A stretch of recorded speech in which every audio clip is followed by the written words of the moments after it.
തീരമുള്ളത്. നിങ്ങളെപ്പോലെ ഇത്ര മനോഹരമായ ആഴവും പരപ്പുമുള്ള ഒരു അറബിക്കടൽ ഞങ്ങൾക്കില്ലെങ്കിലും കായലും പുഴയും തോടും ഒക്കെ ഞങ്ങൾക്കുമുണ്ട്.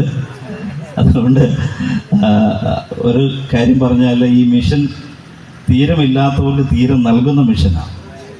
പാപാന്തകാലത്തിൽ കിടന്ന് ഉലഞ്ഞ് നടുക്കടലിൽ കിടക്കുന്ന ലക്ഷ്യബോധം നഷ്ടപ്പെട്ട അനേകരെ ക്രിസ്തുവാകുന്ന തീരത്തേക്ക് അടുപ്പിക്കുന്ന മിഷൻ പ്രവർത്തനമാണ് പ്രത്യാശ തീരദേശ മിഷൻ.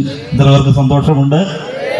വളരെ അനുഗ്രഹമായ പ്രവർത്തനങ്ങൾ മുമ്പോട്ട് പോകുന്നു. കർത്താവദാസൻ ജോൺ പീറ്റർ അവർ സംസാരിച്ചതുപോലെ ഈ തെക്കൻ ജില്ലയുടെ തീരത്തുനിന്ന് ഉണരുന്ന ഒരു ആത്മീയ ഉണർവ് അത് കടലും കരയും താണ്ടി ലോകരാജ്യങ്ങളിലേക്ക് വ്യാപിക്കും. അതിൽ ഒപ്പം ചുവട് വെക്കുവാൻ ദൈവം ഞങ്ങൾക്ക് ഭാഗ്യം നൽകി. പ്രിയപ്പെട്ടവർ നൽകുന്ന നിർദ്ദേശങ്ങൾ, പ്രാർത്ഥനകൾ ഞങ്ങളുടെ പ്രവർത്തനങ്ങൾക്ക് വളരെ പ്രചോദനമാണ്. കോട്ടയത്ത് നിന്ന് ഞങ്ങൾ 4 പേര് ഈ മീറ്റിങ്ങിൽ പങ്കെടുക്കുന്നു. എന്നോടൊപ്പം pastor KH Peter, brother Biju, അദ്ദേഹത്തിൻ്റെ മകൾ സലിത, ഞങ്ങൾ 4 പേര് ഇവിടെ ഈ അനുഗ്രഹീത മീറ്റിങ്ങിൽ പങ്കെടുക്കുന്ന ഞങ്ങൾക്ക് വളരെ സന്തോഷമുണ്ട്. ഇന്ന് രാത്രി ഇവിടെ ഉയർത്തുന്ന കർത്താവായ യേശുക്രിസ്തുവിനെയാണ്. യോഹന്നാൻ 12:32 പറയുന്ന പോലെ ഞാനും ഉയർത്തപ്പെട്ട സകലരെയും എങ്കിലേക്ക് ആകർഷിക്കും. പാടുകയും പ്രസംഗിക്കുകയും ചെയ്യുവാൻ നമുക്കൊരൊറ്റ നാമമേ ഉള്ളൂ. യേശു എന്ന നാമമാണ്.